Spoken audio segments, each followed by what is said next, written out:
के पुण्यार्चक हैं जयंती परिवार, अलवर, राजस्थान।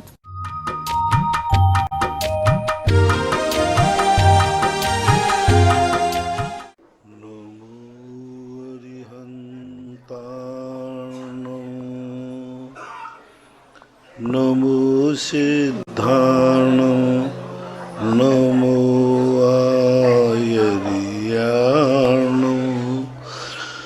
नमो वज्रायाणं नमो लोये सवशाहूर्णं। पंच परमेष्टि भगवान की जय। आचार्य श्री गुरुवर कुंद कुंद महाराज की जय। आचार्य श्री गुरुवर विद्यासागर महाराज की जय। परम पूजनीय निर्व्यापक श्रमण मुनि श्री सुधा सागर जी महाराज की।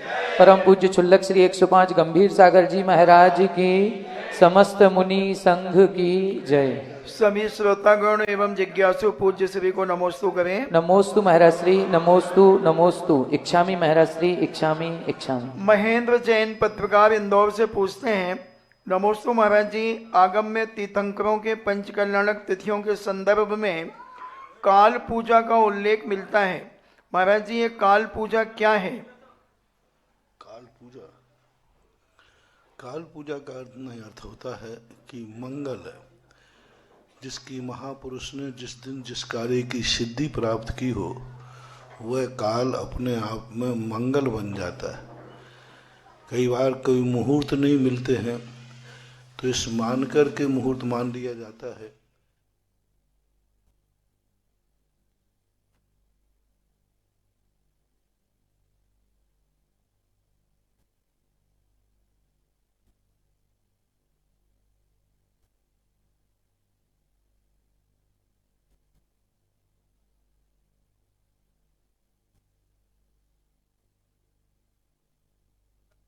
क्या है? अशोक वृक्ष एक भगवान के अष्ट प्रातिहार्यों में लिया गया है और अशोक वृक्ष का एक प्रतीक यही है कि जिनके चरणों में जाने के बाद समस्त प्रकार के गम दूर हो जाते। जब व्यक्ति समोषण में प्रवेश करता है तो उसके जीवन में जितने प्रकार के गम होते हैं वह सारे वहाँ भूल जाता है, भूल ही नहीं जाता, वे गम दूर हो जाते हैं। और दूसरा अष्ट प्रातिहार्य भगवान का वैभव है, क्योंकि वो वृक्ष के नीचे ही बैठ करके उपदेश देते हैं, ऐसा मानना है। अतुल जैन जिला झांसी से पूछते हैं, नमोस्तु गुरुदेव, प्रक्षाल करते समय जब हम लोग जो पाठ पढ़ते हैं उस समय हमारे मुख से फूंक आदि निकलता है, तो हम उससे भगवान की जब प्रक्षाल करते तो कैसे बचें? मौन रहो।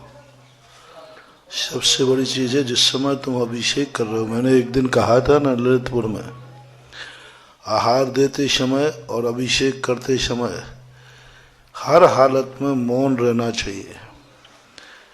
क्योंकि कितना भी प्रयास करो, कुछ छोटे छोटे कण मुंह से बोलते समय निकलते ही हैं। इसका प्रतीक आप रख लेना, एक रूमाल को रख लेना थोड़ा सा, उसके ऊपर आपके छांटे आ जाएंगे। तो जो आहार देते समय, बल्कि शुद्धि भी जब तक आपने बर्तन हाथ में नहीं लिया उसके पहले शुद्धि बोल लेना चाहिए। फिर जैसे ही आपके आग में वस्तु का बर्तन आ जाए मौन लेना चाहिए। इतना बोलते हैं चौके में, कुछ भी नहीं है तो सब अशुद्धि हो रही है। कल्पना करो, तुम्हारे मुख के झूठे का एक बूंद भी, एक छांटा भी यदि मुनिराज के आहार में चला जाता है, जिंदगी भर का किया हुआ पुण्य खत्म हो जाता है। भगवान के ऊपर अभिषेक का लोटा लिए हो, बातें करते जा रहे हो, नहीं करना चाहिए। मौन धारण करना ही सबसे सरल और सही उपाय है। अभिषेक करते समय बिल्कुल मौन ले लो। उस समय पढ़ना ही है तो मन में पढ़ते जाओ, मुंह का उच्चारण मत करो। प्रक्षाल करते समय भी यही है, मौन रहो और मन में पढ़ो। आकांक्षा जैन भोपाल से पूछती है, नमोस्तु गुरुदेव, विधान करने के बाद जब हम जाप करते हैं तब एक हाथ से जाप और दूसरे हाथ से पुष्प चढ़ा सकते हैं क्या, क्योंकि हम अकेले विधान करते हैं। तो जाप करते समय पुष्प क्यों चढ़ाना है? जाप करते समय जाप ही होता है, और हर जाप में स्वाहा बोलना पड़ता है, तो वो जाप कहलाता नहीं, तो ऐसा होता नहीं। निर्मल जैन मिर्ची अशोकनगर से पूछते हैं, नमोस्तु महाराज जी, सम्यक दृष्टि के मरण एवं देश व्यति के मरण एवं महाव्यति के मरण में क्या अंतर है? बहुत अंतर है। अविरत सम्यक दृष्टि के मरण में कोई जरूरी नहीं है कि वो जल्दी मोक्ष जाए। देशवृत्ति महावृत्ति के दो प्रकार के मरण होते हैं। आवृत्ति का मरण एक ही प्रकार का है, बाल मरण है, लेकिन देशवृत्ति और महावृत्ति के दो प्रकार के मरण हैं। एक संलेखना पूर्वक मरण और एक सामान्य मरण, आकस्मिक मरण होता है। तो आकस्मिक जो मरण होता है वह 16वें स्वर्ग तक ले जाएगा। देशवृत्ति आवृत्ति का मरण होता है तो 12वें स्वर्ग तक ही जाएगा। दूसरा, यदि संलेखना पूर्वक वृत्ति का मरण होता है, क्योंकि संलेखना सदा वृत्ति की ही होती है, आवृत्ति की संलेखना नहीं। उससे फायदा है कि वह 2-3 भव अथवा 7-8 भव में नियम से मोक्ष प्राप्त करेगा, ऐसा नियम है। बिमला बहन जी बड़ी बजरिया बीना से पूछती हैं, नमोस्तु गुरुदेव, ग्रस्त श्रावक संकल्पी हिंसा का त्यागी होता है, आरंभी, उद्योगी और विरोधी हिंसा का नहीं। अब प्रश्न यह है कि वही ग्रस्त श्रावक बोरवेल के पानी से खेतों की सिंचाई करता है, उसमें संकल्पी हिंसा का पाप लगता है या उद्योगी हिंसा का? एवं जब वही ग्रस्त श्रावक बोरवेल का पानी छान कर पीता है तो उसे संकल्पी हिंसा का पाप लगता है या आरंभी हिंसा का? जो विरोधी हिंसा की परिभाषा, बहुत अच्छी परिभाषा बनाई पंडित जी साहब दौलत राम ने। दृश्य हिंसा को त्याग वृथा स्थावर न सहार है। विरोधी हिंसा की छूट दी गई, इसका अर्थ है नहीं कि तुम किए जाओ, वृथा नहीं करेगा। अब खेती में जो हिंसा हो रही है उसकी, वो विरोधी हिंसा में कहलाएगी। लेकिन बैठा बैठा मैंने एक दिन कहा था ना कि एक किसान खेत में हल चलाता दिन भर में कई एकड़ भूमि की हरी को समाप्त कर देता है, वो क्षम्य है। वही व्यक्ति एक गार्डन में खड़ा हुआ एक पत्ता तोड़ करके फेंक देता है, ये अक्षम अपराध है, अक्षम अपराध है, अनर्थ दंड है, प्रायश्चित लो। अरे भाई, एक पत्ता तोड़ दिया तो इसे काय का प्रायश्चित? कल तो हमने पूरे खेत में हल चढ़ा दिया था। बोले खेत में हल चढ़ाने से इतनी हरी गायब हुई, उसका कोई प्रायश्चित नहीं है, कोई अपराध नहीं है, वो क्षम्य है। लेकिन एक पत्ता भी आपने तोड़ के फेंका है तो पूछा जाएगा क्यों तोड़ा? बोले यूं, बस यूं जो किया है, जैन दर्शन में इसको सबसे बड़ा अपराध कहलाता है। एक पत्ता तोड़ना भी अपराध है, और पूरा पेड़ काट दिया, पूरी खेती काट दी, पशु के लिए पूरा वीरान कर दिया काट करके, तो भी उन्होंने कहा ये क्षम्य है। इसलिए हिंसा के अनेक रूप होते हैं। दूसरी बात, पानी में जो हिंसा हो रही है खेत सींचने आदि में, वो हिंसा ही हो रही है। अब आप कहें खेत को तो बिना छना पानी देना पड़ेगा, पीने को 2 गिलास पानी पीना है तो कह रहे आप छानो, और खेत में पूरा कुआं ढाल रहे हैं। वहाँ जीव तो मरेंगे, लेकिन जीव का भक्षण पीने में इसलिए 2 गिलास पानी छानना कि यहाँ भक्षण का सवाल है। और सरल करता हूँ, एक चींटी पैर से मर जाना और एक चींटी को खा लेना, समझ गए ना? मरना हो सकता है कि नहीं? होता रहता। और खाने में यदि खाता है तो वो महान पापी है, अपराधी है। चींटी तो मुनिराज के पैर से भी मर सकती है, नहीं देखने में आई, मर गई। लेकिन खाने वाला व्यक्ति, चींटी खाने वाला मांस भक्षी है, वो तो सम्यक दृष्टि भी नहीं है। इसलिए नहाने में, कपड़े धोने में, खेत को सिंचन करने में आदि में जो हिंसा होती है उसमें हिंसा तो है, लेकिन भक्षण नहीं है।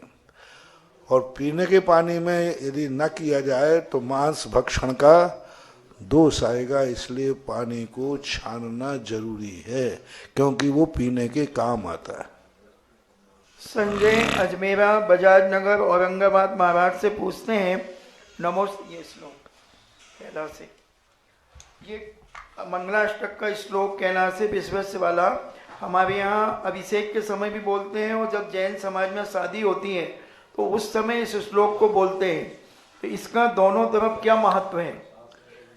कैलाशे वृषभस्य निर्मित मही वीरस्य पावापुरे। कैलाश में वृषभस्य, वृषभ भगवान की निर्वृत्ति मही, निर्वृत्ति हुई थी। यानी भगवान ऋषभ देव ने संसार से निवृत्ति कहाँ पाई थी? कैलाश। वीरस्य पावापुरे, वीर भगवान की निवृत्ति कहाँ हुई? पावापुर में, पुरे। चंपायाम वसुपूज्य तुग्ग जिनपते है। चंपायाम और चंपापुरी में वासपूज भगवान, वासपूज तुग्ग जिने हैं। वासपूज जो हैं, तुग्ग यानी बार में भगवान जो हैं जिनपति है। चंपायाम वासपूजस्य तुग जिनपते है। वन चंपापुर में बांसपूज भगवान की जिनपते है, यानी जिनेंद्र भगवान के जो पति जिनेश्वर हैं उनकी मुक्ति हुई थी। सम्मेद शैलेर हरताम, सम्मेद शिखर से, शैल से, अर्हताम यानी शेष जो भगवान बचे वो कहाँ से कहेंगे? शेषाणाम अपि चौर्जयंत शिखरे। शेषाणाम ने जो है, शेष यानी नेमिनाथ भगवान जो हैं, सम्मेद शैले अर्हताम शेषाणाम अपि, यहाँ तक लेना। बांसपुज भगवान, ऋषभ देव और वीर भगवान, इनको छोड़ करके जो शेष बचे उनकी कहाँ से हुई? सम्मेद शिखर से। चोर्जयंत, चा ऊर्जयंत शिखरे, ऊर्जयंत यानी गिरनार, नैमी सिर आहार। तो नैमिनाथ भगवान ऊर्जयंत यानी गिरनार पर्वत से मोक्ष गए, ये इसका अर्थ है। और केवल शादी में भी इसे पढ़ते हैं और भगवान के अभिषेक के समय भी पढ़ते हैं, तो दोनों का महत्व क्या है? कहीं भी पढ़ लो, मंगलाष्टक का एक एक श्लोक अपने आप में महत्वपूर्ण है। एक एक श्लोक को भी यदि पढ़ते हैं, कहीं भी पढ़ा जा सकता है। ये मंगलाष्टक पारलौकिक काल में नहीं, लौकिक कार्यों में पढ़ सकते हैं आप। जैसे आपको बहुत अच्छा प्रश्न है, लो मैं आपको सबको पंडित बना देता हूँ।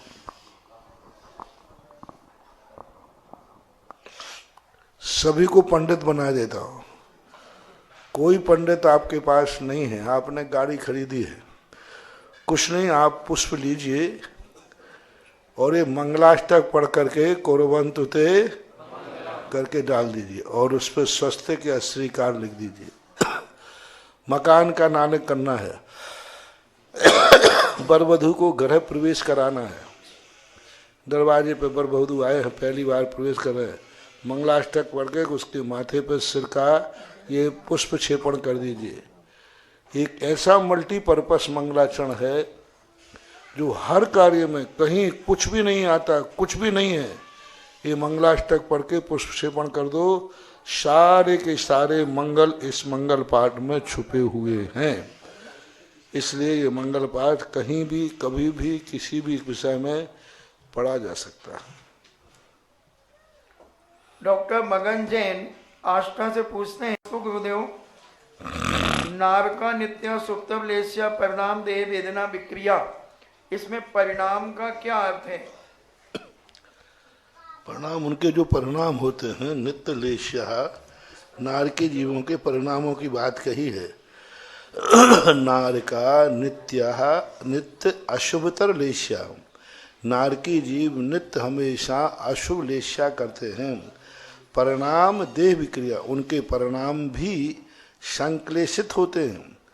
परिणामों में भी संक्लेश, परिणाम देह है, उनकी देह उल्टी होती है। सब वो अच्छा रूप बनाना चाहते हैं, बनता उल्टा है। वे परिणाम अच्छे करना चाहते हैं, उल्टे। वेदना, अच्छे की वेदना नहीं होती, बुरे कार्यों की वेदना होती है। विक्रिया, वे अच्छी विक्रिया करना चाहते हैं, विक्रिया उनकी बहुत उल्टी यानी गंदी विक्रिया होती है। इस प्रकार के। चंदा जैन आष्टा मध्य प्रदेश से पूछती हैं, मेरे परम पूज्य आचार्य गुरुदेव कोटि सा नमन। कर्म भूमि और भोग भूमि के जीवों के कर्मबंध में क्या विशेषता होती है? बहुत अंतर होता है। भोग भूमि के जीवों की लेश्याएं मंद होती हैं, कसाय मंद होती हैं। भोग भूमि जीव उत्कृष्ट बंध कभी नहीं करते, ना अशुभ का ना शुभ का, क्योंकि वह मरकर के नियम से स्वर्ग ही जाते हैं। नरक और त्रियंश आयु और मनुष्य आयु का बंध उनको नहीं होता, 3 आयु का बंध नहीं होता, मात देवायु का बंध होता है। इसलिए उनके परिणामों बहुत अंतर है। भोग भूमि बिल्कुल शांत मंद परिणामी होते हैं, उनमें कोई व्यसन नहीं होता। कोई भी परिणाम वो यहाँ वहाँ के कोई परिणाम नहीं करते। पर वस्तु पर उनका कभी लोभ नहीं आता, वो ईर्षा भाव नहीं करते, लड़ते भिड़ते नहीं, कसाय भाव नहीं रखते, अपने आप में मस्त रहते हैं 24 घंटे। कोई से उनको कोई मतलब ही नहीं रहता। इसलिए कसाय की मंदता होने से परिणामों को। कर्म भूमि का मनुष्य, ऐसी संसार में कोई पाप नहीं है जो कर्म भूमि का मनुष्य ना कर सके। ऐसी कोई गति नहीं है जो कर्म भूमि के मनुष्य मर कर ना जा सके, कोई भी गति नहीं। 84 लाख योनियों में एक भी योनि ऐसी नहीं है जिसको मनुष्य प्राप्त न कर सके। जितने अशुभ हैं वे शब प्राप्त करता है, शुभ हैं वे शब प्राप्त करता है। इसलिए कर्म भूमि के जीव के कर्मबंध की अवस्था बहुत तीव्र है, भोग भूमि की मंद है। राजीव जैन अभय पाटन से पूछते हैं, नमोस्तु गुरुदेव, आत्मचिंतन एवं आत्मानुभूति का अनुभव कैसे करें? आत्मचिंतन तो शब्द रूप होता है और उसमें शब्दों की मुख्यता होती है, पुद्गल वर्णा है। और आत्म अनुभव रूप जो है अर्थ की प्रधानता होती है, शब्द वहाँ गौण हो जाता है। जैसे जब कोई व्यक्ति कोई चीज खाता है तो उसको जो आनंद आता है, वो आनंद लेते समय ये भूल जाता है मैं क्या खा रहा हूँ। बस उस समय तो उसको यही अनुभव होता है कि मैं आनंद ले रहा हूँ। ऐसा ही आत्मानुभूति करते समय शब्द सब गौण हो जाते हैं, मात्र एक ज्ञायक स्वरूप, मात्र शांत स्वरूप बसता है, उसी की अनुभूति में बदल देता है। राजेश कुमार जैन गुना से पूछते हैं, नमोस्तु गुरुदेव, किसी व्यक्ति का मंदिर में पंखा ना चलाने का नियम है और वह व्यक्ति दूसरे से पंखा चालू करवाता है, तो पाप पंखा चलाने वाले को लगता है या चलवाने वाले को?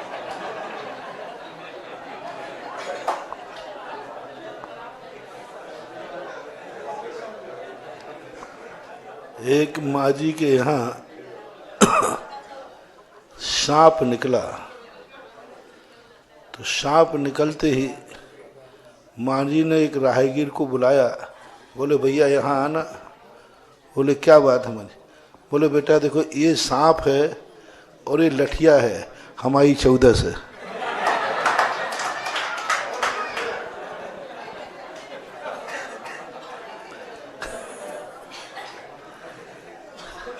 ऐसा एक बात। दूसरी बात, कुछ कार्य ऐसे होते हैं जो कृत से नहीं किए जाते, कार्य से करवाए जाते। शुभ कार्यों में, अशुभ कार्यों में शुभ, कृत से नहीं कर सकते, कार्य से करते, वो भी हमारे यहाँ है।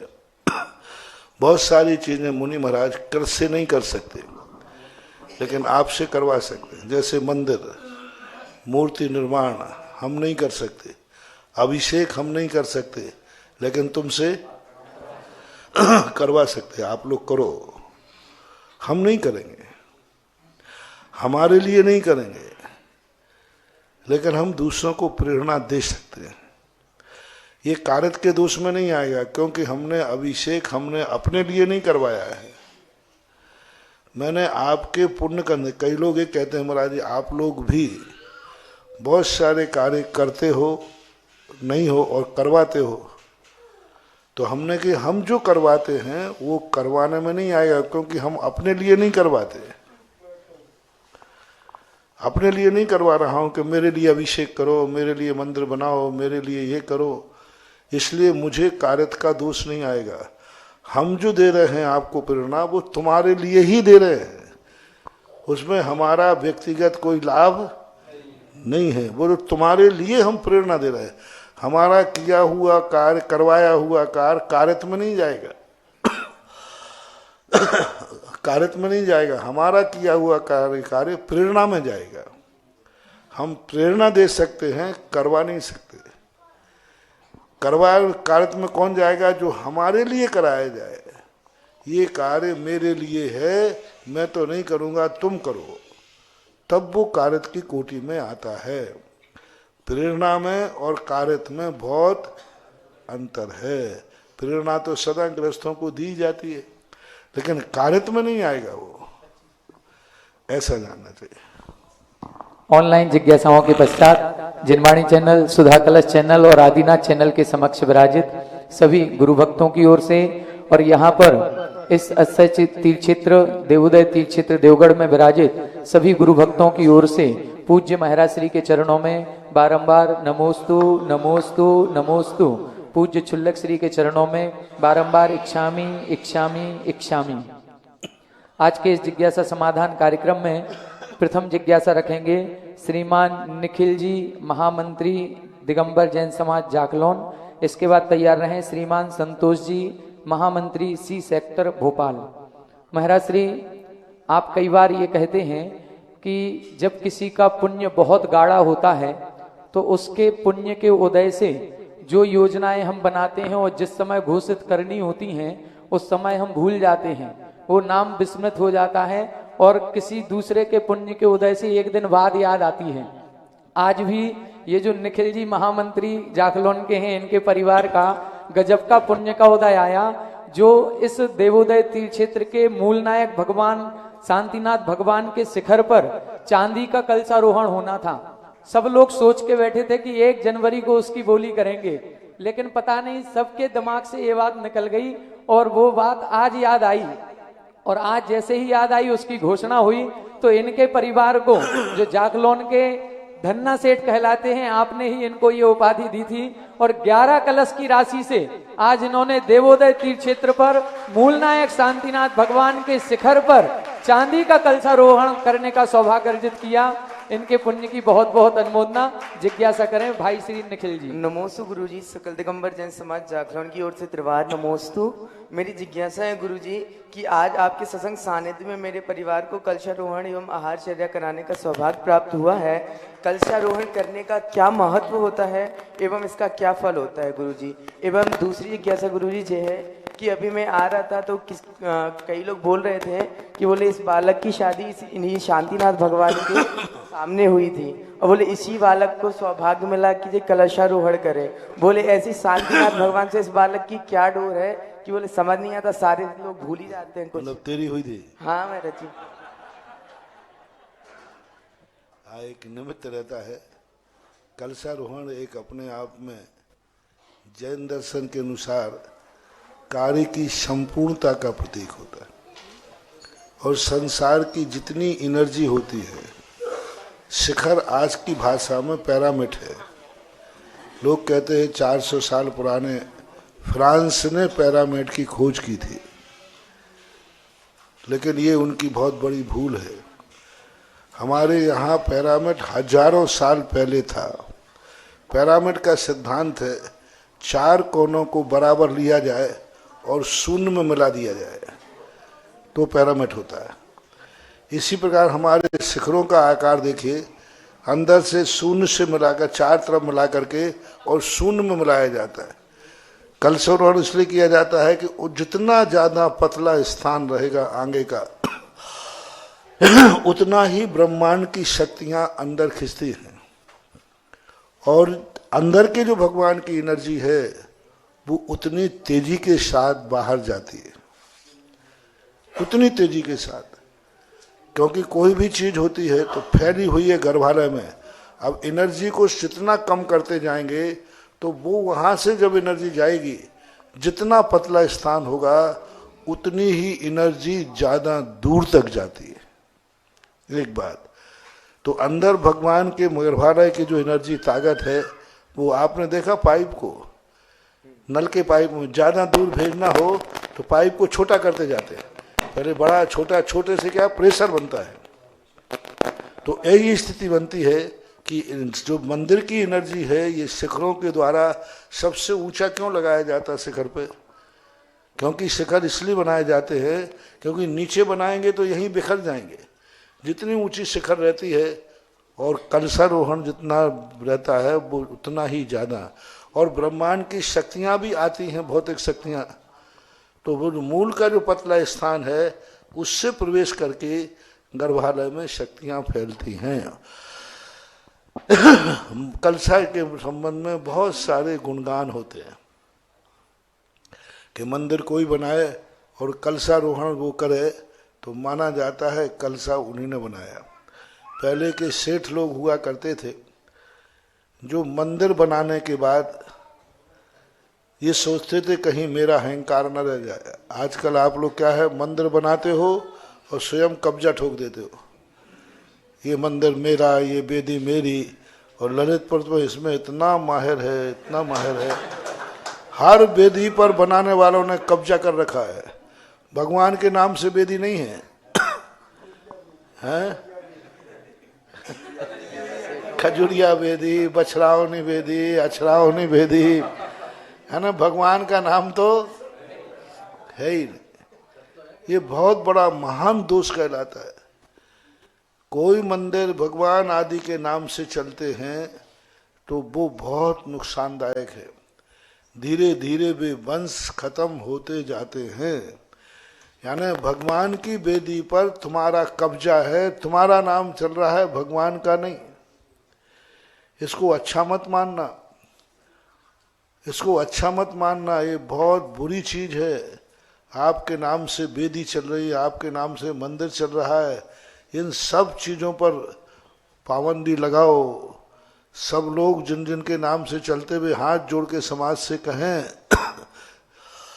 कि मेरे वंश के नाम की वेदी नहीं, ये तीर्थंकर भगवान के नाम से करो, अन्यथा ये नाम से चलते चलते चलते तुम्हारे वंश को खत्म कर देंगे ये नाम। बस वही वेदी नाम, वेदी अकेली रह जाएगी, बाकी तुम्हारा कोई ढूंढने से भी नहीं मिलेगा कि भाई जिन्होंने ये वेदी बनाई थी वो वंश कहाँ है। तो ये स्थितियां बनती थी। इसलिए आप लोग हमेशा मंदिर और वेदी में खास तौर से आपके परिवार का नाम न चल जाए, आपके परिवार के नाम से प्रसिद्धि न हो जाए, इस बात का तुम्हें गौर ध्यान करना है। भगवान के नाम से चलाओ, गुरु के नाम से चलाओ, किसी धार्मिक अच्छे नाम से चलाओ, स्वयं के नाम से भगवान की वेदी मंदिर नहीं चलाना। चले तो उसको मिटाने का प्रयास करो। और जो अच्छे वंशज होते वो क्या करते थे, पूरा मंदिर बनाते थे, पूरा मंदिर बनाने के बाद काम रोक देते थे। फिर समाज से कहते थे भैया हमारी जितनी शक्ति थी हमने मंदिर बना दिया, लेकिन अभी थोड़ा सा काम बाकी रह गया, मंदिर की पहली सीढ़ियां नहीं बना पा रहा हूँ और अंत का कलश लायक मेरे पास अब कोई पैसा नहीं बचा है। इसलिए वो झोली करते थे समाज वालों मुझे कलशारोहण और वेद सीढ़ियां बनाने के लिए कुछ पैसा दो। लोग कहते सेठ जी आप कह रहे हो कि हमारे पास कुछ नहीं बचा। हाँ भैया, ये अंदर की बातें हैं।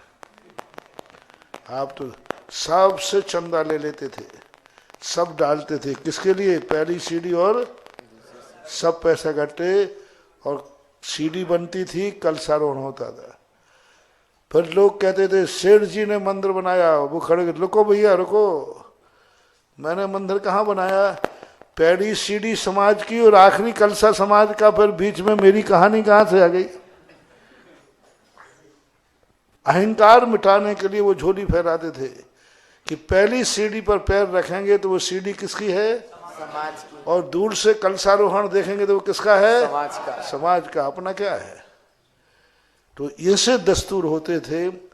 और उन कलशारोहण का अर्थ होता था, जो कलशारोहण करता था वो माना जाता था कि मंदिर ही इसी ने बनाया। ऐसा पुण्य का कार्य होता है। इसके बाद जिज्ञासा करेंगे श्रीमान संतोष जी, महामंत्री सी सेक्टर और भोपाल। ये तो पक्का हो गया मैंने तो खैर 50 बार अपनाया ये, कि जिसके भाग्य में है। मैं कहता हूं ना, यहां से कोई घोषणा हुई है, इसका अर्थ है कोई संसार में पैदा हो गया है। अब वो ऐसा भुलाता है, ऐसा भुलाता है। पूरे सब 8 दिन से जब से आए थे, कल सरोवर मेरे पास आए, अपन नए वर्ष पे बोली लगाएंगे, नए वर्ष पे चढ़ाएंगे। एक को भी याद नहीं आया। चांदखड़ी के अंदर 24 ही बोल रही थी। पूरी कमेटी ने, सब ने, एक व्यक्ति रोता है, महाराज जी मैंने नाम पहले दिया था, मेरा नाम। मैंने कहा भैया बची नहीं, मैं क्या करूँ? बोले महाराज जी मेरी आत्मा है कि मुझे 24 मिलेगी। मैंने कहाँ से मिलेगी? सबके हो चुकी है। मैनेजर से पूछवाया, बोले साहब नहीं है। उसने कहा मुझे 24 मिलेगी, मैंने अंदर आत्मा से बनाया है और मैंने नाम दिया था आत्मा से। मैंने कहा भाई नहीं है, बाद में नाम आ पाया, शब गया, कमरे से निकाल दिया। दूसरे दिन उसकी आंख में आंसू आ गया। बोले महाराज जी मेरी आज भी आत्मा बोल रही है कि मुझे 24। मैंने कहाँ से मिलेगी? 25 नाम हो गए, 24 नाम हो गए। आहार करके लौटे, उसने आहार दिया बड़े उदासीन मन से, और आहार के बाद मैनेजर आया, बोले महाराज जी एक डबल नाम हो गया। क्या बात है। अब मैंने उस दिन ऐसे कहा कि देख, सबने देख लिया, कोई ऐसे ही होता। और आज मुझे ध्यान आ रहा है इस प्रसंग में कि युग के आदि में ऋषभ देव को जब राजा श्रेयांश के पुण्य ने सब लोगों की मति भ्रष्ट कर दी, स्वधर्मिंद को अवध ज्ञान, भरत को अवध ज्ञान, बाहुबली को अवध ज्ञान, नाभि राय को अवध ज्ञान, ये सब अवध ज्ञानी हैं। और ऋषभ देव घूम रहे हैं, कोई अवध ज्ञान नहीं लगा रहा कि तो पता कर लेना ऋषभ देव काय के लिए घूम रहे हैं। और लगा सकते थे सब, लेकिन सबकी मुट्ठी मारी गई। यदि वो अभी अधिज्ञान लगा लेते तो उनको नवदा भक्ति पता चल जाती, तो वह हार कहाँ हो जाते? अयोध्या में। लेकिन राजा श्रेयांश कहता है मेरा पुण्य इतना तेज है कि चक्रवर्ती भी भूलेगा। जय हो। चक्रवर्ती भी भूलेगा। नाभि राय पिताश्री होकर के बे अवध ज्ञान, जो 16 स्वप्नों का अवध ज्ञान बताते थे, आज उनका विधान भी काम नहीं करेगा। जब राजा श्रेयांश के हार हुए तब पता चला इसके पुण्य ने सबकी मति, बाबू पुण्य है। अब धन्ना सेठ है तो है कि उसमें क्या कह सकते हैं। जय हो, जय हो। ललितपुर की 24वीं में भी ऐसा ही हुआ था। हमारे अध्यक्ष जी को पहले नहीं मिल पाई, बाद में डबल रेट में इन्होंने फिर से 24 ली, उसमें जगह बन गई ना। हाँ ठीक है। एक और ऐसा ही एक क्रम जाखलौन जी में महाराज श्री संतोष जी, जिज्ञासा है इनकी, संतोष जी की। ये महामंत्री हैं भोपाल से और इन्हीं के परिवारीजन हैं जाखलौन में, चाचा जी हैं। इन्होंने जो जाखलौन में धर्मशाला बन रही है, पूरा अपना घर उस धर्मशाला के लिए दे दिया। कुछ विवाद हो रहा था, वो आपके चरणों में आते सारे विवाद समाप्त हो गए। पूरा घर भी दिया है। आज यहाँ जो धर्मशाला बननी है उसमें एक कक्ष के लिए 7 कलश की राशि भी दी है। देवोदय तीर्थ क्षेत्र की 1 कलश की राशि से संरक्षक सदस्यता भी ली है। और विधान भी एक जो असीमकालीन चल रहा है वो विधान भी किया, और शांति धारा का भी पुण्यार्जन किया। आज सारे पुण्यार्जन इनके खाते में गए हैं। जिज्ञासा करेंगे श्रीमान संतोष जी। महाराज जी को नमोस्तु नमोस्तु नमोस्तु। महाराज जी, हम सी सेक्टर सायपुरा में एक अनुशासनोदय समिति के द्वारा जो अनुशासन परीक्षाएं होती हैं उनकी कक्षाएं भी चला रहे हैं और उनके लिए छात्रावास भी दिए निःशुल्क रूप से पूरी समाज द्वारा ही व्यवस्था की जा रही है। महाराज जी, ये हमको आपसे यही समाधान करना है कि ये संस्था हमेशा स्थायी रूप से चलाती रहे इस कार्यक्रम को, क्योंकि आज की डेट में हमारे समाज में जो हमारे गड़बड़ हो रही है कि जो यंगस्टर्स है जो भटक रहा है उसको भटक राहों से बचाने के लिए हमें ये संस्थाएं चलाने पड़ रही हैं ताकि उनमें एक संस्कारित हो, जैन धर्म की भी कट्टरता आए और जैन धर्म से जुड़े रहें ताकि हमारी सामाजिक व्यवस्था भी बनी रहे। और अभी हाल ही में जो बच्चे थे उसमें एक यूपीएससी में भी सिलेक्ट हो गया है और जो अनुशासन जो प्रशासनिक सेवाएं हैं उसके अलावा नीचे शासकीय सेवाओं की भी एक क्लास चलाई जाती है, उसमें 20 बच्चे हैं, वो भी निःशुल्क चल रही है। हमारे मंदिर के पीछे 20,000 स्क्वायर फीट की जमीन पड़ी हुई है, उसमें थोड़ा विवाद भी है और राशि की भी कमी है, उसमें हमारा निर्णय नहीं हो पा रहा है। महाराज जी, आपसे आशीर्वाद चाहते हैं। नमोस्तु नमोस्तु नमोस्तु। बहुत अच्छा कार्य है। आज आईएएस आईपीएस आदि परीक्षाओं के लिए तैयारी कराना बहुत जरूरी है। मैं तो कहता हूँ कि हर जिले स्तर पर हर प्रांत में ऐसी संस्थाएं होना चाहिए। अनुशासनोदय को और वृद्धि करे, अच्छे टीचर पढ़ाने वाले हों, अनुभव की कोचिंग कराने वाले हों और अच्छे विद्यार्थी वहाँ से निकलें और अच्छी पोस्टों पर जाएं, मेरा बहुत आशीर्वाद है। महाराज जी, एक छोटी शंका है कि जो व्यवस्था हम लोग कर रहे हैं राशि में, अभी तो हम लोग समाज के द्वारा इकट्ठित कर रहे हैं, लेकिन इसमें ऐसा भी हो सकता है अगर मंदिर की में हम लोगों ने एक दान पेटी भी रखी है जिसमें जीव दया और शिक्षा की तरफ 2 खाने बनाए, उसमें उस राशि से अगर हम इनको उपयोग में लेते हैं तो उसमें कोई दोष तो नहीं लगेगा। महाराज जी, दातार को मालूम रहना चाहिए कि हमारी राशि किस में जा रही है, फिर दिक्कत है। जैसे हम चाहें कि शांति धारा की राशि उसमें कन्वर्ट कर दें तो हमें शांति धारा करने के पहले बोलना पड़ेगा कि यह राशि उस कार्य में जाएगी। यानी देने वाले को अपन गुमराह नहीं कर सकते। बात आई समझ में ना, कि अपन किसी नाम से तो ले लें और फिर किसी में खर्च करें, ये बहुत ही गलत हो जाए। वहाँ उसको दातार को स्पष्ट कर दो तो भाई ये राशि हमारी इसमें जाएगी, फिर दातार कहे कि ठीक है हम आप मंजूरी देते हैं तो फिर लेने में कोई बाधा नहीं। जिज्ञासा करेंगे श्रीमान अखिलेश जी गदियाना, इसके बाद तैयार रहे श्रीमती मीना जी सिंघई बीना। महाराज श्री कक्ष के लिए जो अपन ने धर्मशाला के लिए कल घोषणा की थी, एक पूरी मंजिल की घोषणा तो सूरत वाले परिवार ने किए, कल 4-5 नाम और घोषित हुए थे, आज भी 4-5 नाम आए हैं, जिसमें सर्वप्रथम नाम आया हमारे देवोदय तीर्थ क्षेत्र के अध्यक्ष श्रीमान अनिल जी अंचल जी अनव जी के जन्मदिन के अवसर पर, आज इनके नाती का जन्मदिन है, उनके अवसर पर इन्होंने एक कक्ष बनाने का भी सौभाग्य अर्जित किया और आज इन्होंने विधान भी यहाँ इस तीर्थ क्षेत्र पर किया है। अन्य जो नाम है आप घोषणा श्रीफल अर्पण करें, आप आइए करें। Engineer M.K. जैन साहब, कल्पना जी, सिद्धांत जी झांसी, आपके भी जन्मदिन के अवसर पर आपने एक कक्ष बनाने का यहाँ पर सौभाग्य अर्जित किया। आरिका लक्ष्मती माता जी के सुपुत्र परिवारीजन है। दूसरा एक और कमरे के लिए घोषणा की श्रीमती कलीबाई जी, शिखर चंद जी, कैलाश चंद जी, महेश जी, सुरेन जी और हम जी ओमिया लवी, समस्त झरावटा वाले परिवार, आपने भी शांति धारावी की एक कक्ष निर्माण हेतु अपना सौभाग्य अर्जन किया। श्रीमती शोभा जी, विशाल जी, नीलम जी, देव दशिता, मामा भांजा परिवार, आपने भी एक कक्ष की घोषणा की है। आ जाएं सभी परिवार, श्रीफल अर्पण करेंगे और अखिलेश जी गदियाना हमारे जिज्ञासा करें। इसके बाद तैयार रहें श्रीमती मीना जी सिंघई बीना। मेरे गुरु निरापक मुनि सुधा सागर महाराज के चरणों में त्रिकाल बार नमोस्तु। बैठ करके करें, कैमरे के सामने आकर के नहीं करें। सारे जगह जो भी आज हमारे देवोदय क्षेत्र में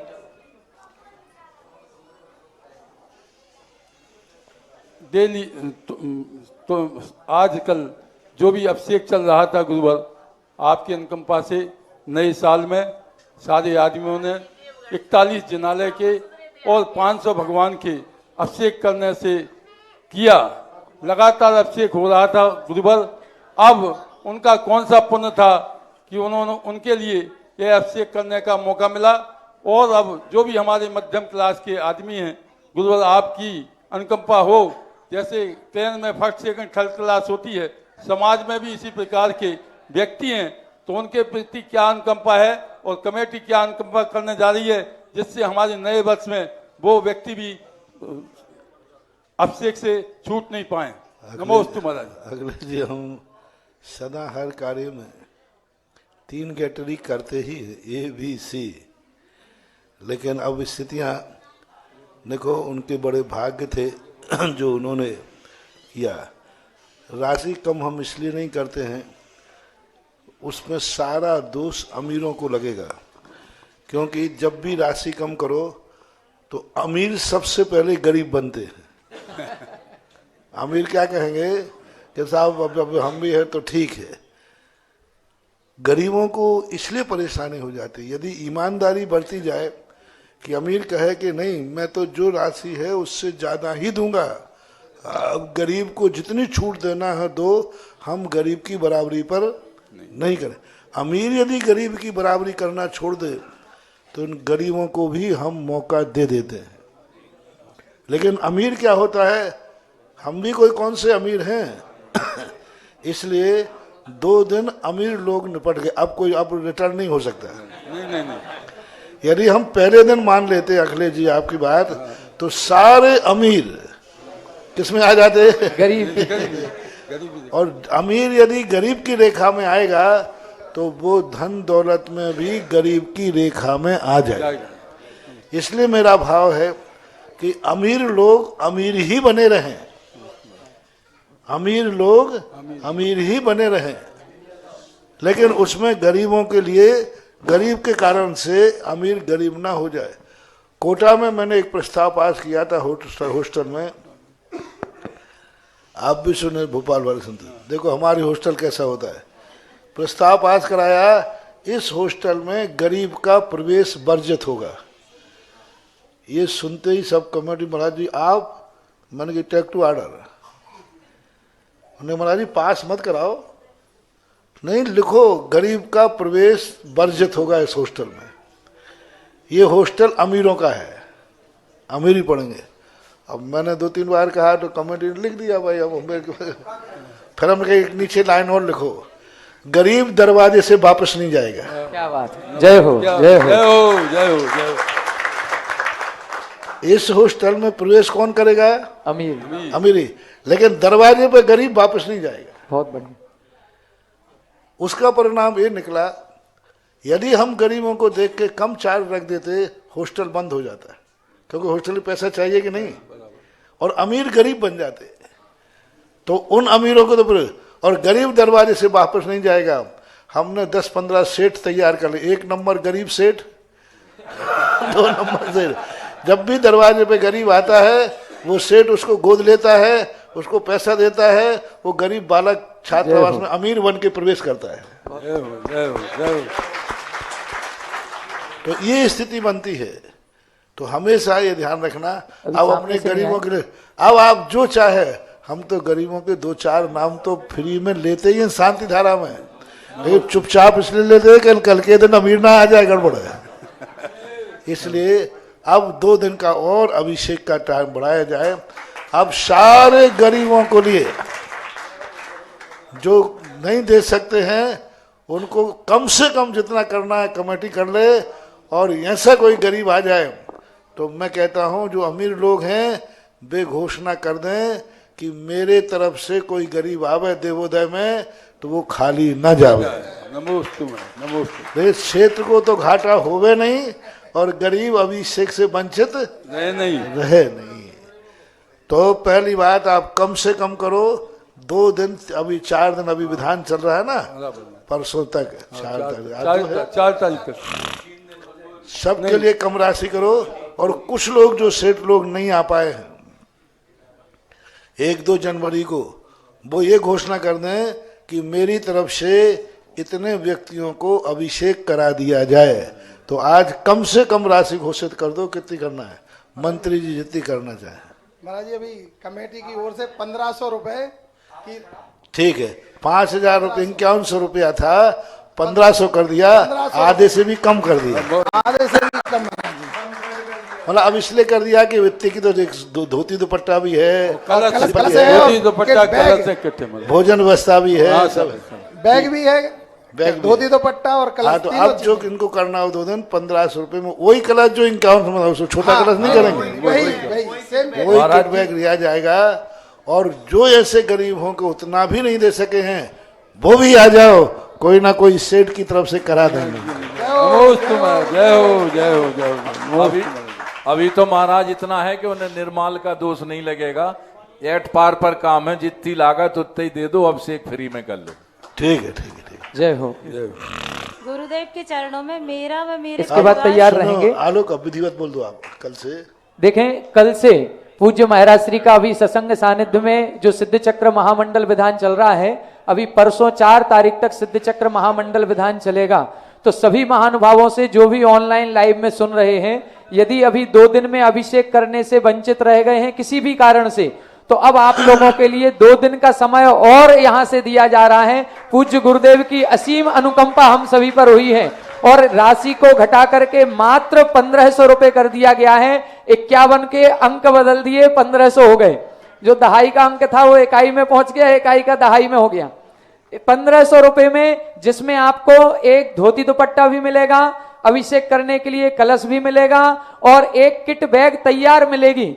भोजन आदि की व्यवस्था भी सारी यहीं पर रहेगी। सभी महानुभावों से निवेदन है, जो भी अभी तक वंचित रह गए हैं, अब ये सुअवसर नहीं छोड़िएगा और देवोदय तीर्थ क्षेत्र देवगढ़ में जरूर पधारिएगा। पूज्य महाराज श्री के सत्संग सानिध्य में आपको 41 मंदिरों में स्थित 500 से अधिक जिन बिंबों का अभिषेक करने का सौभाग्य अर्जित होगा।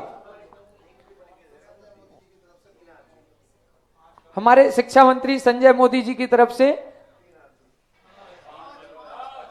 5 व्यक्तियों की घोषणा की गई है और भी 5 हमारे जो बिल्कुल गरीब हैं, कुछ नहीं दे सकते हैं, उनके लिए 5 लोग को ये करा देंगे। हाँ, जितेंद्र जी मुच्छड़ हमारे, उनकी तरफ से भी 5 लोग और भी अपने नाम लिखवा दें, जो भी जिनका हो वैसे कर सकते हैं। अखिलेश जी, रितेश जी, रजनीश जी, गदियाना परिवार की ओर से 5। चलिए ठीक। इसके बाद तैयार रहेंगे हमारे कवि सम्राट श्रीमान चंद्रसेन जी भोपाल। गुरुदेव के चरणों में मेरा व मेरे परिवार का व सकल दिगंबर जैन समाज बीना महासमिति महिला का त्रयवार नमोस्तु नमोस्तु नमोस्तु। महाराज श्री, मेरी जिज्ञासा ये है कि भोगों में, शमशान में और स्वाध्याय में जो वैराग्य आता है वो क्षणिक होता है, उसे स्थिर कैसे करें मुनिश्री? उसे स्थिर वस्तु का स्वरूप जान करके। हम दूसरे को मरा हुआ जानकर सोचते हैं वो मर गया, मैं तो जिंदा हूँ। उस समय ये सोचना चाहिए ये मर गया, इसका अर्थ 1 नंबर मेरा कम हो गया, मेरा जल्दी मौत आने वाली है। किसी मरने को देखकर सोचना चाहिए कि मेरा भी नंबर आ रहा है, तो वैराग्य को स्थायित्व प्राप्त होता है। ऐसी बात नहीं है। और तत्व चिंतन नहीं कर पाते हम, परिस्थिति और क्रिया से प्रभावित होते हैं, तत्व से नहीं। और जब परिवर्तन क्रिया से प्रभावित होते हैं तो जितनी देर वो क्रिया चलती रहती है उतनी देर वैराग्य बना रहता है। अर्थी जल रही है तब तक वैराग्य है, अर्थी जलना बंद, वैराग्य खत्म। उस समय तत्व दृष्टि आना चाहिए, यानी जो उसके साथ घटा है या मेरे साथ घटने वाला है, ऐसा करने से वैराग्य में स्थायित्व आता है। श्री वीरेंद्र कुमार, सुरेंद्र कुमार अनोरा वालों की ओर से भी 5 साधर्मी जनों को यहाँ निःशुल्क अभिषेक कराने का सौभाग्य दिया है। उन्होंने 5 जनों को अभिषेक कराने की घोषणा की। यहाँ के जो विधान महाराज जी चल रहे हैं, भक्तांबर विधान, इसमें हमारे ऑडिटर महोदय देवगढ़ कमेटी, श्री शैलेन जी एडवोकेट, प्रियंका जी, जतिन, हिमंगी, समस्त सैदपुर वाले परिवार प्रियंका के जन्मदिवस के अवसर पर, शिरोमणि संरक्षक Shri Prince Jain, Shilpi Jain, Jitasa Jain, Jain cake ice cream parlour Lalitpur परिवार, श्री निहाल चंद, सुभाष चंद, रमेश चंद, सुधीर कुमार, श्रीमती सुधा सुरभि, सालवी, समस्त शिवनी परिवार, श्रीमती अंगूरी देवी, अनिल कुमार, मनोज कुमार, अमन, सिद्धार्थ, आयुषी, समस्त ललितपुर वाले परिवार, श्री विनय कुमार, नीरज कुमार, शुभम प्रथम वैदिक, मड़ावरा वाले परिवार, श्रीमती चंद्रा जैन, पुत्र अंकलंक, अनुराग, अनमेश, अनुश्रुत, यह समस्त प्रेस वाले परिवार, श्री राजीव बजाज, टीचर श्री शालिनी आशीष अली बजाज परिवार ललितपुर, श्रीमती सुशीलाबाई पुत्र श्री अरुण श्री अनिल अजय आनंद, समस्त साइकिल वाले परिवार अंजलि अनमोल के जन्मदिन के शुभ अवसर पर, श्रीमान बुद्धबल जी, सुलोचना जी, राजेंद्र जी, अलका जी, आशीष, निकिता, मोनल, सेजल, रूही जैन राजा परिवार मालदा वेस्ट बंगाल, स्वर्गीय किरण जैन की पुण्य तिथि पर अनीता, बीरेंद्र कुमार, जैनम, राहुल जैन करमई वाले परिवार, श्री प्रदीप जैन, निर्मला, अंकित, कार्तिक जैन बड़ा बाजार सिंह टोन मोबाइल साहब हजारीबाग झारखंड, स्वर्गीय श्री दिनेश जैन, श्रीमती सुधा जैन परिवार वेस्ट ज्योति नगर सायदरा दिल्ली, श्रीमती संगीत शुभम जैन परिवार जयपुर, डॉक्टर अशोक, श्रीमती पुष्पा हर्षवर्धन, श्री पूनम जी, आनंद जी, भावना जी, अर्चना, अभिलाषा, आभा, एकता, अनुज परिवार बड़ा बाजार सागर। कृपया जिज्ञासा करें। श्रीमान चंद्रसेन जी हमारे कवि सम्राट देखो, वो ये ध्यान जिज्ञासा रखना, जो गरीब लोग हों तो ईमानदारी से काउंटर पे पहुंच दें कि हमारी 1500 देने की शक्ति नहीं है, तो फिर काउंटर वाले उनको हिसाब से अपने कर लेना, पर अमीर गरीब मत बनना, ध्यान रखना। मेरे श्री अनंत नमोस्तु अनंत लोगों की तरफ से आज बहुत अभिलाषा थी देवगढ़ के दयोदय क्षेत्र के दर्शन करने के, आज जीवन में सौभाग्य मिला। मैं पंक्तियां निवेदित करता हूं।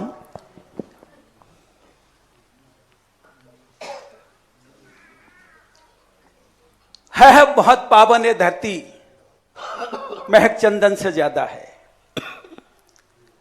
बहुत पावन ये धरती, महक चंदन से ज्यादा है, स्वर्ग से देवता आकर झुकाते इसको माथा है, स्वर्ग से देवता आकर झुकाते इसको माता है।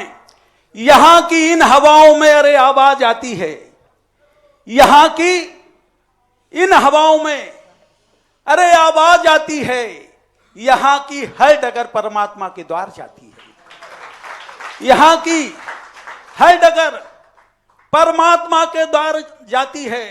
किए हैं दर्शन आज हमने, ये अनुभूतियों का गीत है, किए हैं आज दर्शन हमने, अनुभूतियों का गीत है।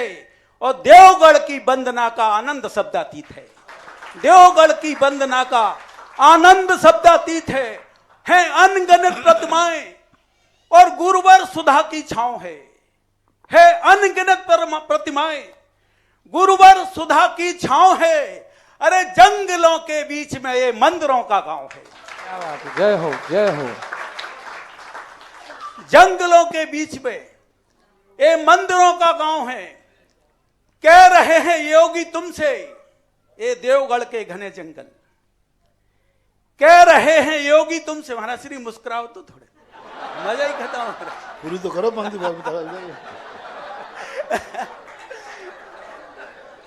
क्योंकि फ्यूज सा उड़ जाता, आप मुस्कुराते नहीं थे।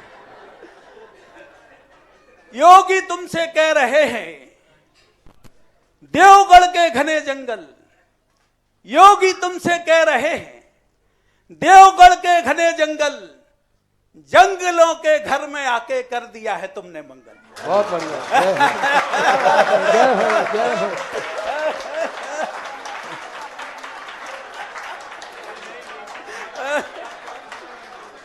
जंगलों के घर में तुमने कर दिया है आके मंगल।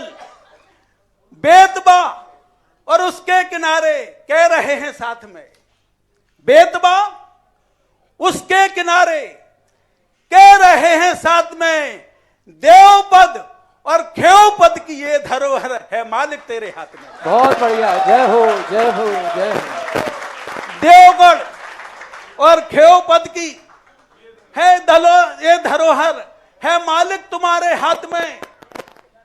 ए अलौकिक योगी तुमने रात में रंग भर दिया, ए अलौकिक योगी तुमने रात में रंग भर दिया, हाथ में जो मिट्टी आई उसको सोना कर दिया। बहुत बढ़िया, जय हो जय हो। ए अलौकिक योगी तुमने रात में रंग भर दिया, ए अलौकिक योगी तुमने रात में रंग भर दिया, मिट्टी आई हाथ में तो उसको सोना कर दिया।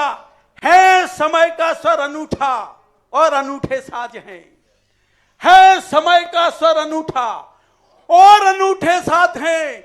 अब देवगढ़ भी देवगढ़ का तीर्थ है, सुधा कृपा से आबाद है। देवगढ़ का तीर्थ है, इनकी कृपा से आबाद है। सुन रहे हैं लोग जो है उन्हें मेरा निमंत्रण।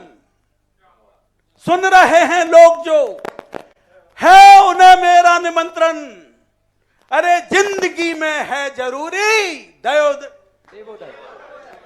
सुन रहे हैं लोग जो है उन्हें मेरा निमंत्रण। जिंदगी में है जरूरी देवोदर के करना दर्शन। बहुत बढ़िया। जिज्ञासा यही है आस मालिक तेरे दरबार में।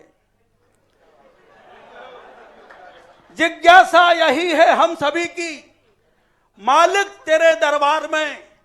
सबकी जिंदगी खुशहाल हो, क्या करें नई साल में, क्या करें।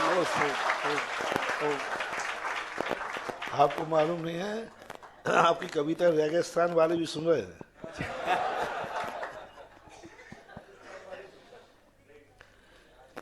जिंदगी की खुशहाली जो है, जो धर्म को और दूसरों को खुश देखना चाहता है, उसकी जिंदगी में खुशहाली की कोई कमी होती ही नहीं।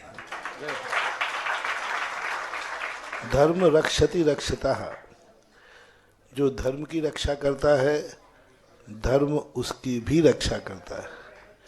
इसलिए ये देवोदय देवगढ़ तीर्थ क्षेत्र कि आज जो अपन सब मिलकर रक्षा कर रहे हैं, यही देवगढ़ हम सबकी भी रक्षा करेगा। और धर्म की खुशी ही हमारी खुशी है, भगवान की खुशी ही हमारी खुशी है। वह खुश है तो बंदा खुश है। इसके बाद जिज्ञासा के लिए तैयार रहे श्रीमती शोभा जी मामा भांजा, और उसके बाद तैयार रहेंगे श्रीमान अनिल जी बाबा, अध्यक्ष जैन मिलन चंद्रप्रभु डोड़ा घाट। महानुभाव, हमारे कवि सम्राट श्रीमान चंद्रसेन जी ने तो आप सभी को, संपूर्ण जगत को, संपूर्ण भारतवर्ष को ये न्योता दे ही दिया है कि जिन्होंने अभी तक देवोदय के दर्शन नहीं किए हैं वो एक बार यहाँ के दर्शन जरूर कर लें। महाराज श्री, कई लोगों की, हमारी स्वयं की, जब यहाँ पर पंच गजरथ चले थे उस समय हम बहुत छोटे थे, आए तो थे ये तो पता है, लेकिन स्मृति में बहुत कुछ नहीं है। कई सारे लोग ऐसे हैं जिन्होंने वो पंच कल्याणक जब हुआ था, वो पंच गजरथ चले थे, उस समय का माहौल यहाँ का नहीं देखा। उनकी भावना है ये ऐसा माहौल हमें पुनः देखने को कब मिलेगा। महाराज श्री, इसके संबंध में पूज्य महाराज श्री ने एक अवसर हम सभी को प्रदान किया है। जब यह जिज्ञासा पूज्य महाराज श्री के पास रखी गई तो उन्होंने कहा कि परसों 4 तारीख को यहाँ पर सिद्ध चक्र महामंडल विधान जो हो रहा है उसका जब समापन होगा और विश्व शांति महायज्ञ होगा, उस महायज्ञ के पश्चात यहाँ पर रजत रथ की फेरी लगाई जाएंगी और 7 फेरियां पूरी होंगी। पूज्य महाराज श्री का सत्संग सानिध्य होगा।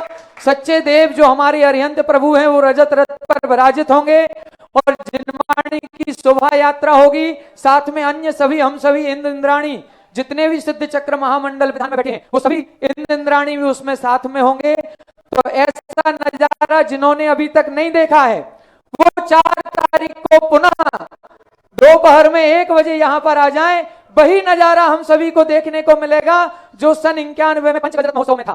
तो आप सभी, अभी अभिषेक का भी कार्यक्रम चल रहा है, पूज्य मौनी श्री की असीम अनुकंपा हुई है और 2 दिन का कार्यक्रम बढ़ा दिया गया है।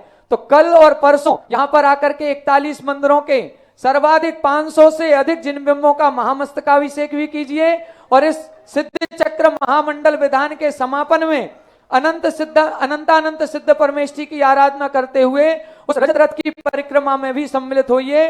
वही नजारा, वही उत्साह, वही आनंद हम सभी को देखने को प्राप्त होगा। असीम कालीन भक्तांबर में कुछ नाम और आए हैं। श्री रोहित जैन, शैलेन जैन, बिमला ईश्वरचंद, कविता जैन, मोनू, नमन जैन परिवार, पालम गांव, नई दिल्ली। श्री राजकुमार, पुष्पा रानी, राजेश जैन, साह परिवार, शास्त्री पार्क, दिल्ली।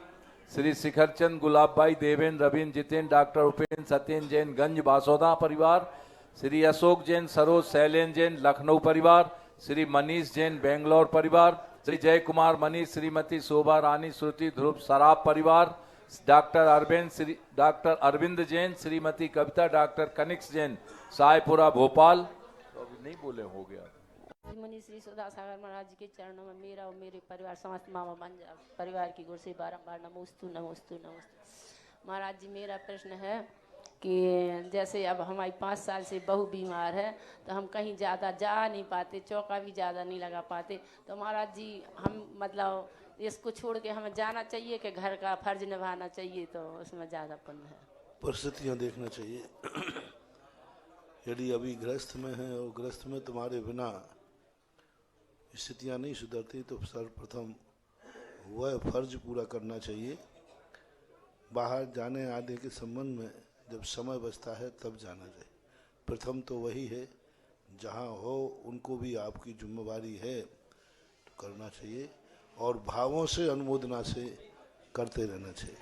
इसके बाद महाराज जी, जैसे यही देवगढ़ से आपके आशीर्वाद से मोनू के पापा सुधरे थे, और आज मोनू का भी वही भाग हुआ। नमस्ते महाराज जी। इसके बाद जिज्ञासा करें अनिल जी बाबा, अध्यक्ष जैन मिलन चंद्रप्रभु ढोणाघाट। महाराज श्री देवोदय तीर्थ क्षेत्र की जो कमेटी बनाई गई थी, उसमें 1-2 सदस्य आपने कहा था विशेष आशीर्वाद से विशेष आमंत्रित सदस्य होंगे, तो आज हमारे अभिनंदनोदय तीर्थ क्षेत्र के प्रबंधक महोदय श्रीमान पंकज जी मोदी पार्षद, उनको विशेष आमंत्रित सदस्य उसमें रखा गया है कमेटी में। वो आएंगे और पूज्य श्री के चरणों में श्रीफल अर्पण करके आशीर्वाद यहाँ पर ग्रहण करें। देखो वो दृश्य आ रहा है, गाय और शेर एक घाट पर पानी पीने की स्थिति में आ गए। आनंद अंचल और पंकज सारी दुनिया जानती है परस्पर में, और आज 36 नहीं, आज दोनों पहले से ही दोनों 63 का रूप धारण करके देवोदय में आ रहे हैं, मैत्री रूप, और आज अध्यक्ष ही माला पहनाएंगे। जय हो जय हो। बस ऐसे ही दोनों मिले रहो, बढ़ गया काम होगा बहुत। जय हो। जिज्ञासा करें श्रीमान अनिल जी बाबा, अध्यक्ष जैन मिलन चंद्रप्रभु ढोणाघाट। महाराज श्री इनकी टीम ने भोजनशाला व्यवस्था उधर बांसी में भी देखी थी, यहाँ पर भी इनकी टीम ने पूरा भोजनशाला व्यवस्था देखी बहुत अच्छी तरह से। कहाँ है अनिल जी? जी जी, यहाँ हूँ। परम पूज्य मुनि श्री के पावन चरणों में जैन मिलन चंद्रप्रभु ढोणाघाट समस्त ढोणाघाट वालों का कोटि कोटि नमोस्तु नमोस्तु नमोस्तु। हे गुरुवर, हम लोगों ने पहले चौमासे में छेदपाल जी में तीर्थ वंदना कराकर बाहर से आए हुए लोगों को कम से कम 175 वाहन की करवाए और उनको तीर्थ वंदना कराई। इसके बाद भोजन कूपन भी वितरित किए। उसके बाद हम लोगों ने महाराज जी बांसी पंच कल्याण में अपनी व्यवस्थाएं दी, लेकिन उसमें जो भी हमसे भूल चूक हुई हो उसके लिए महाराज जी हम उनसे क्षमा मांग के आए थे बांसी कमेटी वालों से। उसके पश्चात महाराज जी हमारे सीए साहब ने हमें निर्देशित किया कि बाबा जी आपकी यहाँ पर सेवाएं बहुत अच्छी हुई थी। हमारे राजेश जी जैन फ्रूट वाले महामंत्री, वो भी हमारे साथ में बिल्कुल साथ में हमारे कंधे से कंधा मिलाकर साथ चले हमारी सारी टीम को लेके।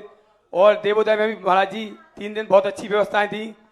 लेकिन महाराज जी हम लोगों ने कल जो व्यवस्थाएं दी उसमें महाराज जी 10,000 लोगों ने उस भोजनशाला में भोजन किए, और उस भोजन में महाराज जी हमारे मुंह से और हमारे सदस्यों के मुंह से कुछ कलकस वचन निकले, क्योंकि इतनी व्यवस्थाएं करने के लिए हमारे सभी पहचान के थे और सबको भोजन उपलब्ध कराना था, सबसे बुराइयां हुई। समझ गया तो महाराज जी क्या इसमें हमें क्या दोष लगा? समझ गया। अब 10,000 में 30,000 कैसे समाएंगे? कल की भीड़ थी, जनता थी कि एक ऐसा महोत्सव रेला था कि 2-3 किलोमीटर तक लाइन लगी थी पैदल चलने वालों। जय हो। गाड़ी पे व्यवस्था की थी कमेटी ने कि किसी की गाड़ी नहीं आएंगी, क्षेत्र की गाड़ी आएंगी। लेकिन कल 2 किलोमीटर का रेला ऐसा था कि क्षेत्र की गाड़ियां भी ऊपर नहीं आ पाए। तो कल कोई बात नहीं, अपने परिणाम अच्छे रखो। ऐसा होता है, थोड़ा बहुत कभी भीड़ भब्बड़ होती है तो डांटना भी पड़ता है, लेकिन अंतरंग परिणाम निर्मल होने से कोई बात नहीं। नमस्ते जी। अंतिम जिज्ञासा रखें श्रीमान विनोद जी, अध्यक्ष मुनि सेवा समिति बीना से। सभी सदस्यगण जो भी आए हुए हैं अंतिम जिज्ञासा रखें। है क्या? आज की अंतिम जिज्ञासा। कहाँ है, चले गए क्या? चलिए आरती करेंगे, पूज्य गुरुवर की आरती करने का सौभाग्य। चलिए माइक पहुंचा दें उधर तक। हेलो, आरती। महाराज श्री के चरणों में त्रिवार नमोस्तु नमोस्तु नमोस्तु। गुना समाज की ओर से भी महाराज श्री के चरणों में नमोस्तु नमोस्तु नमोस्तु। महाराज श्री, मेरी जिज्ञासा है, जो समवसरण में मुनिराजों के कोठे में जो सामान्य केवली बैठते हैं, तो वो क्या जमीन साथ में बैठते हैं या गंधकुटी लगती है उनकी समवसरण में? मुनि महाराजों की सभा में बैठते हैं। हाँ। और सभी महाराज अपने आप वो 4 अंगुल ऊपर रहते हैं आकाश में, बाकी रहते मुनि महाराजों की सभा में ही हैं। तो वो अंगुल ऊपर रहते पर गंधकुटी नहीं रहती वहाँ? नहीं, गंधकुटी उनकी अलग से समोषण में नहीं रहती, बाहर फिर आकर के गंधकुटी बनती। नमोस्तु महाराज जी। वहीं से ले ले, माइक ले ले वहीं से। कौन है? प्रियंका अंकित जी सतना। नमोस्तु महाराज जी, नमोस्तु महाराज जी। महाराज जी, जैसे गोमटेस बाहुबली में खुले में मूर्तियां रखी हुई हैं और बारिश का जो जल गिरता है, तो वो अभिषेक के रूप में लेना चाहिए या अन्यथा? अभिषेक के रूप में उस जल को नहीं माना गया। हाँ। क्योंकि जब मंत्रित और संकल्पित होता है तभी अभिषेक। जैसे मुनि महाराज लघु शंका वगैरह जाके पैर धोते हैं, तो वो गंधोदक का वो जल कहाँ जाता है? नीचे चला जाता है। हाँ। तो उसमें कोई, और वही आप लोग थाली में लेकर करते हैं तो एक बूंद भी नीचे नहीं गिरने देते।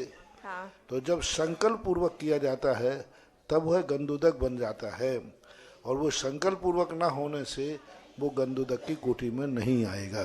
नमोस्तु महाराज जी, नमोस्तु महाराज।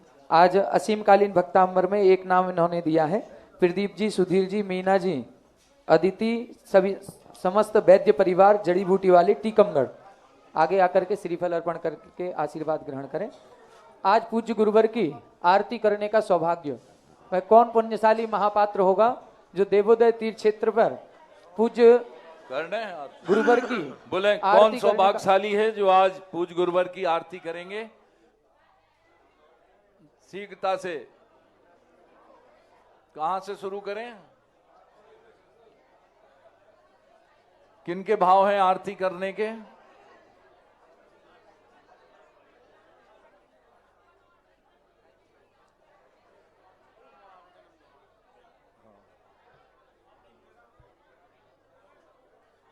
कौन सौभाग्यशाली है जो आज पूज्य गुरुदेव की पावन आरती करने का परम पावन सौभाग्य हासिल करेगा? 2121, 2121, 2525, 3333, 3333, 1 2 2.5, 3333। शांत रहें, बात नहीं करें आपस में। 3333 1, 3333 2,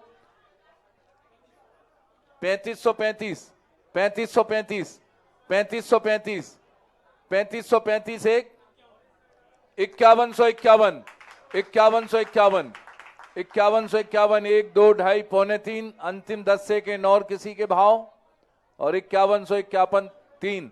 ये सौभाग्य हमारे राजीव जी बजाज परिवार हमारे टीचर भी हैं, और आज आपने विधान का भी सौभाग्य हासिल किया है। आ जाएं। दूसरी आरती आप भी कह दो। इनक्यावन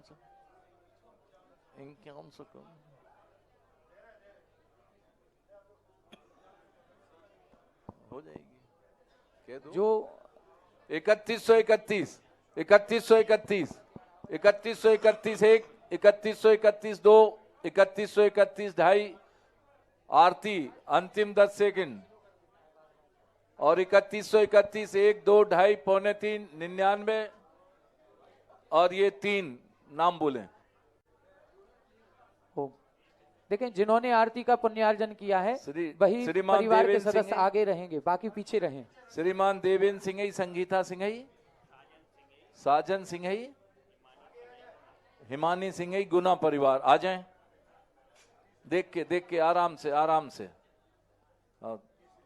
तीसरी आरती 3131, 1 2 2.5 पौने 3 आ जाएं। 3 नाम बताएं। राजकुमारी जी जैन टीकमगढ़ वाले परिवार आ जाएं। 3 आरती, तीनों जनों को थाल हाथ में दे दें। 4 हैं थाल 4 हैं कि 3 हैं? नहीं, हमारी तो आरती अभी ना हुई है ना बोली है हमने, 3 ही है। चौथा हाल थे तो बताओ जिसके भाव हो रहे हों, चौथा नाम दो। एक थाल और है, किसी के भाव हैं क्या?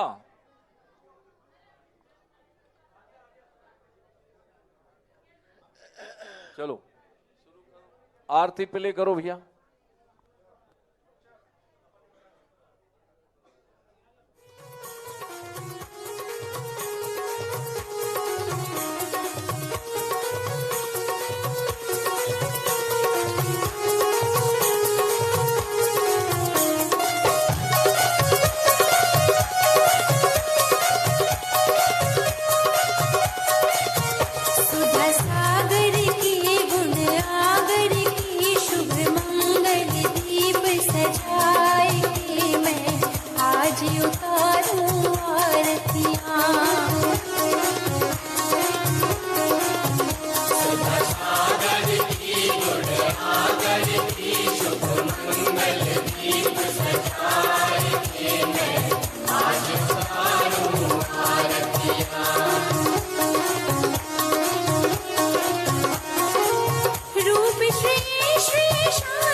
इस कार्यक्रम के पुण्यार्चक थे जयंती परिवार अलवर राजस्थान।